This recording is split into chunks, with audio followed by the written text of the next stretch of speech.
So the first topic I'm going to talk about is that the trailer for Joker 2 dropped yesterday. I thought this was a fantastic first trailer. I love the first Joker movie. I love Joaquin Phoenix as the Joker. And I thought Lady Gaga was a great choice to play a different version of Harley Quinn. And I love the fact the trailer keeps the same tone as the first movie. Like, it has that gritty, dark, serious tone. And you can see there's a musical element in the trailer. I know the director said it's not going to be a musical movie, but it's going to have musical elements. And I could see like some elements. Like, you don't see anybody singing in the trailer, obviously, but you could see some hints of some musical scenes in the movie. And the story looks really interesting. Like, I love the idea of a story about he's going to be a story about two people who are crazy and fall in love, who are basically psychopaths. I think that could be really interesting. Like, one of my favorite lines in the trailer is when he says, "I'm not alone now." And I think Lady Gaga was a great choice to play Harley Quinn because I think she'll bring something different to the role of Harley Quinn than Margot Robbie. Because I love Margot Robbie as Harley Quinn. And I loved all the voice actors that voiced the character in anime and stuff. But I think Lady Gaga will bring something different. I think she's become a good actress. Like, I personally loved doing Star is Born. Like, I love that movie. And even though I didn't love House of Gucci, I think she was one of the better things about that movie. So I personally think she's become a really good actress. And I just love the cinematography in the show too. There's a lot of just beautiful shots. Like, the first movie had a lot of like really great, beautiful shots in the first movie. There's a lot of shots in the show for this one where you have like a shot where he's sitting down in a chair, he has a microphone in his hand, the Joker, and you see the light coming down and shine on him. I thought that was a really nice, beautiful shot. And it has like, and the ending of the trailer is fantastic. Like, I love the shot at the end. One of my favorite shots in the trailer where you have Lady Gaga as Harley Quinn, where she puts red lipstick on a window that's between them, and you see Joaquin Phoenix as a Joker like pull into the window and smile. Like, I thought that was a really creepy way to end the trailer and a great shot in the trailer. So to me, I was already excited for this movie, and this is definitely up my excitement. Like, this and Deadpool and Wolverine are the two comic book movies that are like the most anticipated this year for me, and I thought this was just a great first trailer. Gives you a great tease of what's to come with this movie. The next thing I want to talk about is that Hailee Steinfeld has been announced to be joining Michael B. Jordan and Ryan Coogler's Vampire Project, which I'm really actually excited for that. Like, the idea that, yeah, Michael B. Jordan is one of the best actors, Ryan Coogler is one of the best directors, working on a project together. And they worked a couple of times together, obviously. But they're working on a vampire movie about, like, studying vampire. I think could be really cool, and I'm always looking for some really good vampire movies. And Hailee Steinfeld is just a fantastic actress. I mean, she's like, everything I've seen her in, she's always great in it. I mean, she did the best Transformers movie in my opinion with Bumblebee. She was fantastic in that, and I thought she was great as Kate Bishop in the Hawkeye show. And just, she's always great in everything that I see her in. So I think she's a great choice to join the cast. I know they also got somebody from the Loki show who's joining the cast also.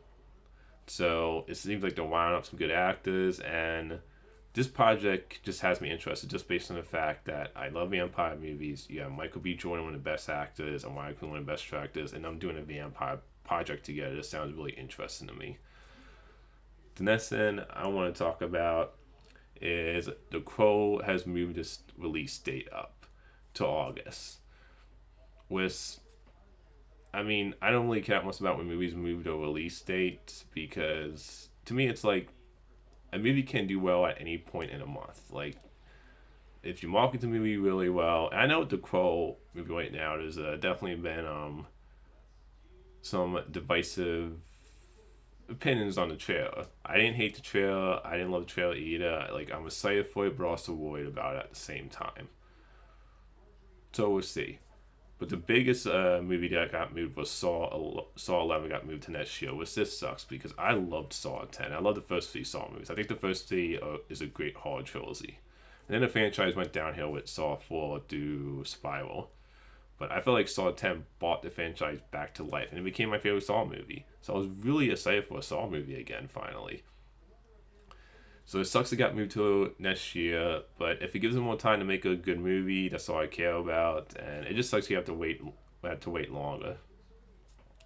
The last topic I want to talk about is it's been announced that there's going to be a documentary about Christopher Reeve's him, like his time as an actor, his time as Superman. That's going to be released in theaters in September. Apparently at CinemaCon, there was a trailer showed, and I love hearing that documentary about Christopher Reeve as Superman, about what his career as an actor, and it's saying there's gonna be some behind the scenes stuff from like stuff on those films that he did.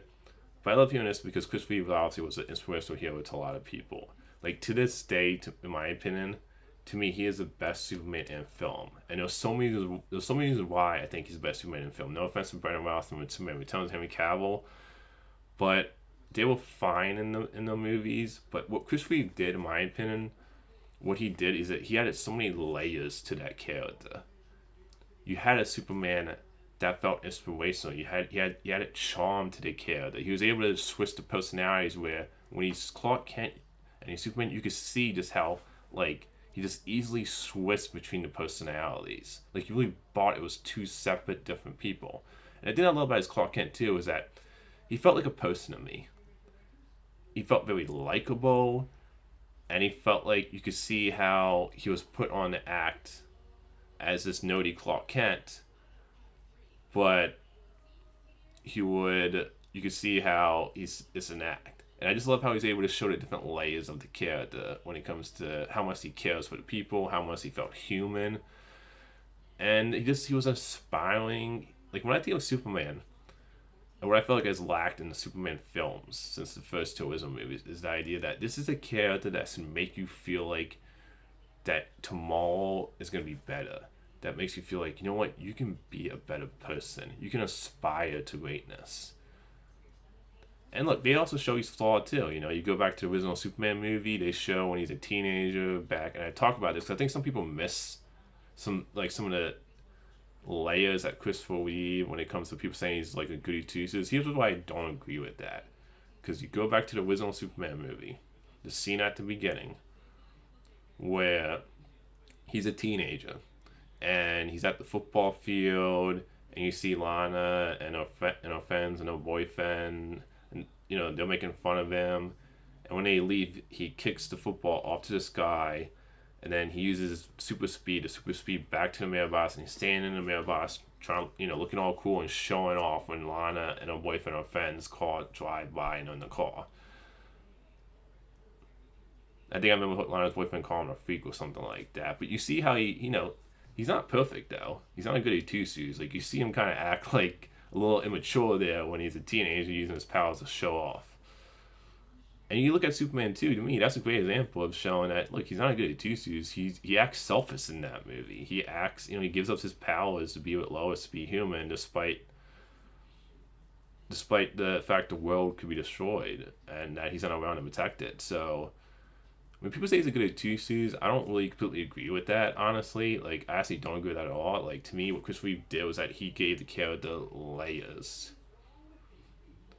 In Superman 4, which is the worst Superman movie, I really don't like that movie. There's a scene where he's playing a little bit of baseball with some friend who knew his parents, the Kents. And, he's trying to get him to sell the farmhouse.